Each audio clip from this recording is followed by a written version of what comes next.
The haunting legend of the Legion of the Damned is known across the galaxy, and even non-believers speak of such things in hushed tones. These silent warriors are space marines in appearance, their black armor adorned with images of bones and fire, yet they are not of any chapter recognized in the Imperium. Most eyewitnesses dispute even the legionaries' mortality, for an eerie glow overwhelms their sable armor and a halo of ghostly fire dances about their feet. There are many confirmed accounts of legionaries of the damned enduring firepower that would annihilate a warrior clad in tactical dreadnought armor. Among them is a report from the Kian battle zone, where a handful of Astartes of the Legion of the Damned were witnessed walking unharmed from the volcano cannon blast that claimed 4 predators and several squads of space marines. Energized blades, melta beams, and plasma volleys often passed right through them without causing the slightest harm, and on those occasions when such deadly weapons do strike home and inflict horrific damage, even then they do not slow the legionaries in the slightest. The bolters carried by the legionaries, though in aspect no different to those borne by other space marines, discharge flaming projectiles that can pierce the strongest armor. Nothing, not Chaos Chosen, Rockreed Bastion, nor boiling lava can stay the spectral wrath of the Legion of the Damned.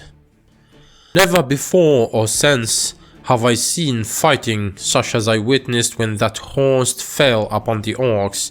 Seizing the moment, I regrouped my company and led them once more into the fray. Yet there was little work for us, for the greenskins lacked the stomach for the fight. Soon we secured the great bastion once more, and without further loss. Of the Dark Brotherhood there was no sign. And that was a witness report by Varus Tigorius, the chief librarian of the Ultramarines chapter. Whenever the Legion of the Damned appears on the field of battle, it does so without warning, bursting out of a sulphurous cloud of flame.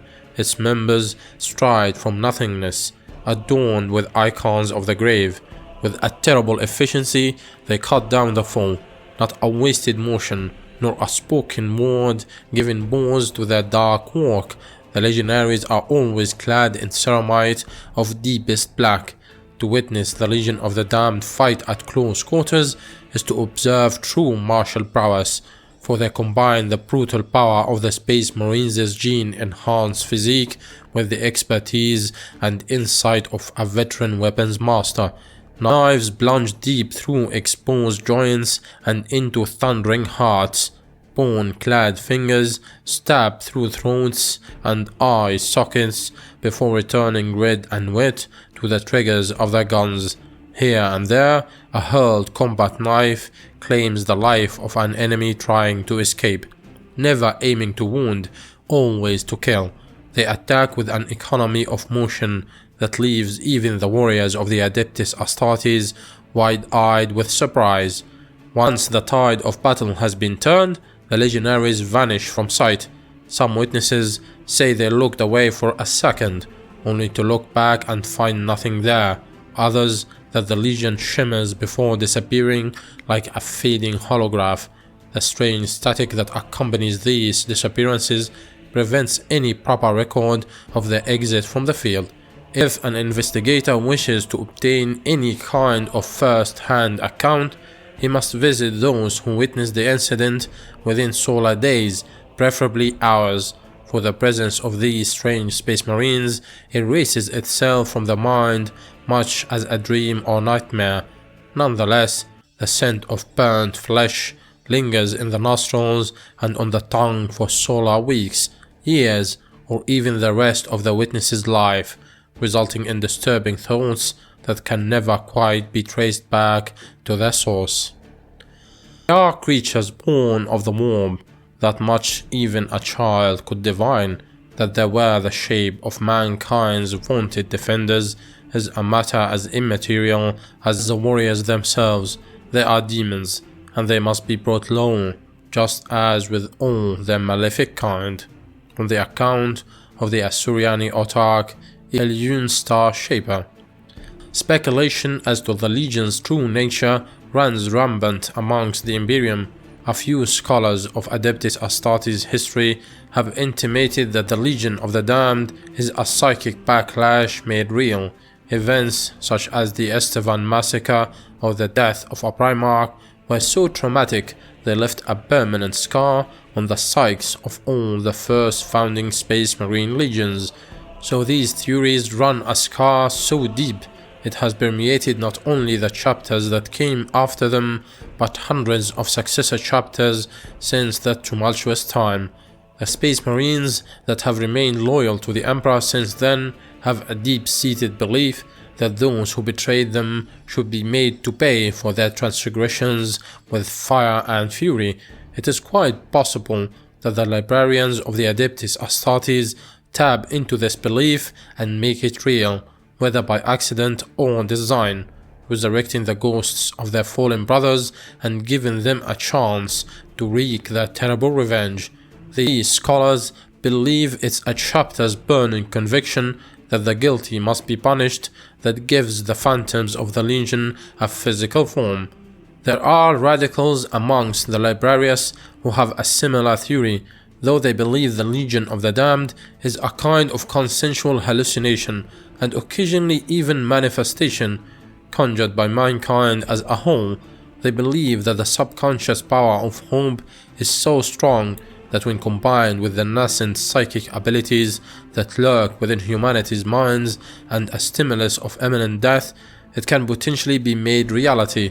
A darker premise held by the renegade Inquisitor Quihawx before he was slain by Inquisitor Gregor Eisenhorn is that humanity's faith in the Emperor has bestowed upon the master of mankind a caste of supernatural agents, just as the dark gods of chaos have demonic servants made of the same soul stuff that sustains them. Quihawx theorized that the legionaries of the damned were shards of the Emperor's will given form. Furthermore, the Inquisitor's writings lay the idea that these angels mortis could take a number of forms, just as the demons of the ruinous powers range from the diminutive to the colossal, and that the greater forms have yet to be recorded. It is said that when the deserving and the devout find themselves on the brink of death, these spectral warriors will emerge, blazing with the fires of the Emperor's immortal will. However, Quihawx maintained there is plenty of evidence that almost every Legion appearance has happened in an area where the metaphysical barrier between real space and the warp is thin, suggesting a kernel of truth behind his claims that the legionaries are creatures of the Imperium. Quihawx's premise was widely decried as heresy at the time, and after his death, purged from the Ordo Malice's records, yet it somehow lingers on. Another belief whispered amongst the hidden orders of the Adeptus Astartes is that the Legion of the Damned was once a true chapter of Space Marines, a force that has been claimed by the fires of the warp and reborn into a more sinister form. After all, across the Imperium's long history, several contingents of Space Marines have made translation into the Emperor and emerged changed as a result, or not emerged at all. Prominent amongst these are the Firehawks, a chapter whose history was blighted by disaster. In the year 963 M41, the Firehawks were sent to the Crowswold subsector against Eldar pirates. The entire chapter fleet, including the chapter's mobile space fortress Raptorus Rex, made a successful warp jump from the Pariah system 120 light years to Crowswold. The 5 ships, over 800 brethren and 2,000 other personnel expected to reach Crowswold within no more than 12 hours. They never arrived. 20 years after the event, the chapter was officially declared lost in the warp and presumed destroyed. It is said that the great bell of lost souls tolled 1,000 times, and that the Emperor himself ordered a black candle to be lit in the Adeptus Chapel of Fallen Heroes. Despite this, there have been scattered sightings and rumors of the old chapter still fighting in the furthest reaches of the galaxy, their old flagship being at the lead. On 986 M41, a routine Imperial patrol passed through the Orc-held system of Jakurtal. The squadron uncovered altogether unexpected scenes of devastation. The limited facilities available to the patrol could uncover no clue to the identity of the attacking forces. The incident was noted and passed into the records of the administratum. A rash of similar incidents within the same and adjoining sectors aroused the interest of the Inquisition, but no sign of the intruders was discovered for almost a year. Then, a patrol ship in the Maran subsector narrowly avoided a collision with a spacecraft at the Sift jump point. The patrol ship was entering the Sift system as the unidentified craft was leaving.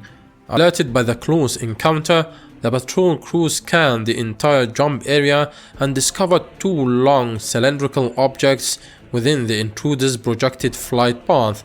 These coffins were shipped back to Earth and opened by the Adeptus Mechanicus. The coffins themselves were identified as belonging to the Absolute, one of the spacecraft from the vanished Firehawk fleet. Inside were the armored remains of two Space Marines. The unconventional armor colors and unofficial insignia puzzled the investigators, but serial numbers tallied with equipment made by or issued to the Firehawks. The armored suits were expected to house members of the Lost Chapter and were carefully broken open. The bodies within were human, but further identification proved impossible due to their advanced state of decay. Almost a standard year later, a besieged Imperial research station received unexpected help. The garrison had been attacked by Orc freebooters. After 3 solar hours of fighting, the situation looked hopeless for the station's defenders. Then, without warning, the Orcs found themselves attacked from the rear. Within half an hour, several hundred Orcs had fallen to the mysterious power armored figures. Then, as suddenly as they had appeared, the unknown warriors vanished. This time, they left behind a banner, the gnarled chapter banner of the Firehawks, and inscribed upon it was the high Gothic motto In dedicato imperatum ultra articulo mortis, for the Emperor beyond the point of death. As well as a banner, there was a recorder and sundry other sealed items. These were shipped to Terra. The recorder secretly revealed to the administratum the truth of what had happened to the Firehawks after they had made their fateful final journey into the warp. Following the warp jump, the entire fleet had been caught within a warp storm of terrific intensity and forced to endure the attacks of powerful warp entities. Ship after ship was destroyed. Soon only one craft remained.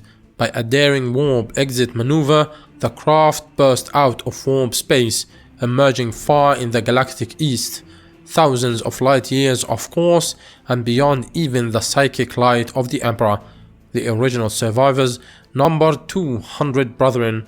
All gene seed had been lost, all initiates killed, and most of the chapter's masters were gone. None of the ordinary human staff have survived at all. To make matters worse, the brethren had changed. This change became more obvious over the next few months. Skin began to blacken and blister, flesh began to fester and petrify. Slowly, they began to die. Within days of the transition into normal space, it became obvious that the chapter had been exposed to some form of dangerous mutation or disease. It took many years to navigate a way back into the Imperium, during which time almost half the brethren succumbed to the malady. Those who remained were no longer sane. Pain and despair had driven even their hardened minds beyond the point of rationality. Doomed to agonizing deaths, they gradually became obsessed with their fate. Now they only wanted to die. But there were still Marines, still loyal to the Emperor and humanity. They would not die without a purpose. So began the unstoppable war of the Legion of the Damned. The Marines elected to remove all insignia from their armor. Instead, their armor would be black, decorated by each brother with whatever emblems of death he chose. Most brothers employed a similar theme: skeletons, bones, and skulls. All ranks and companies were abolished. Most of the chapter's officers were already dead, and the remaining warriors were too few to make up a fully functioning chapter hierarchy. All brothers were to be equal before death, leveled by the certainty of their assured extinction. The warriors decided to expend their lives attacking enemies wherever they could be found. The disease had robbed them of their sanity, but not their loyalty. Knowing they could never openly serve the Imperium in their warp-tainted state, they became the Legion of the Damned, fighting on in the Emperor's name from the hell that had become their home. During the events of Abaddon the Despoiler's 13th Black Crusade, the long-standing fortress wall of Cadia was destroyed. With Cadia's fall and the loss of the network of Necron-built Cadian pylons that had long prevented the Eye of Terror from naturally expanding into the Imperium, the warp rift began to expand exponentially across the width of the known galaxy. This tear, in reality known as the Great Rift, effectively rent the Imperium in half. The beleaguered forces of the Imperium increasingly found themselves overwhelmed as the power of chaos and the Xenos hordes grew unstoppable. Whole sectors of the Imperium lost contact with Terra, while others reported the onslaught of rabid greenskin hordes, aggressive Tau fleets, or undying Necron hosts, seemingly driven to conquest in the face of the expanding warp storm fronts. Heretic chaos cults and rogue psychers rose up in the billions, and every imperial world now seemed set to burn in the fires of unending war. Although all communications were cut, someone still received the distress calls. When travel was impossible, someone still arrived unlooked for. When all hope was lost, they strode forth out of the blackness, a legion of vengeance, a brotherhood of flame. The Legion of the Damned appeared on Baal, Armageddon, Antagonus, and hundreds more planets besides. During this period of the early 42nd millennium, the legionaries spoke only with bolter and chainsword, meting out terrible punishments upon the enemies of the Imperium before themselves vanishing without a trace. Truly the hour of the damned had come. During the Calamitine incursion, the intervention of the Legion of the Damned ensured that tech priest Vidrilian escaped from the Burgess drop zone attack upon the Tharlan Swarm Tigers. Vidrilian later discovered the standard template construct STC for a respirator mod that served trillions of lives from the biovitriol virus deployed into the Calamitan subsector by the traitor geneticist and apothecary Fabius Bile. The Legion's uncanny ability to influence future events was also documented within the twisting region of space known as the Hegorian Helix. During a boarding action by the Orc freebooters known as the Bone Dogs, a dozen legionaries saved the life of Commissar Fletchlack, a man who later averted a mass demonic incursion by the pinpoint execution of the powerful Psyker Exagius. The Legion has even appeared in the astral docks of Luna, freeing a Salamander's kill team from the vacuum traps of the renegade Draco clan. This act allowed the Space Marine to intercept a transfer shuttle that had been wired to detonate upon landing within the Great Terran Auto Archive. If the Auto Archive had been lost, the Adeptus Administratum would have suffered a blow that would have compromised their logic engines across the galaxy. and possibly even prevented the Imperium from coordinating its military actions for the best part of a standard century. In the end, all these theories of the Legion's origin have one thing in common, is that although their minds and bodies have suffered greatly, the honor of the legionaries is still intact, and their intent is noble. By striking hard at the most pivotal points of fate, the Legion can inflict the maximum damage on those Xenos races and heretical factions that would harm the Imperium. Anonymous, unbidden and unyielding, the legionaries fight on throughout the span of time, with none truly sure whether they are angels or devils, perhaps not even the legionaries themselves, despite the speculation that has accumulated around the Legion of the Damned. The only point of certainty remains its uncanny skill on the field of battle. Wherever the legionaries appear, the tide of battle turns at a critical moment, tipping the scales of fate in the favor of the Imperium and the true servants of the Emperor.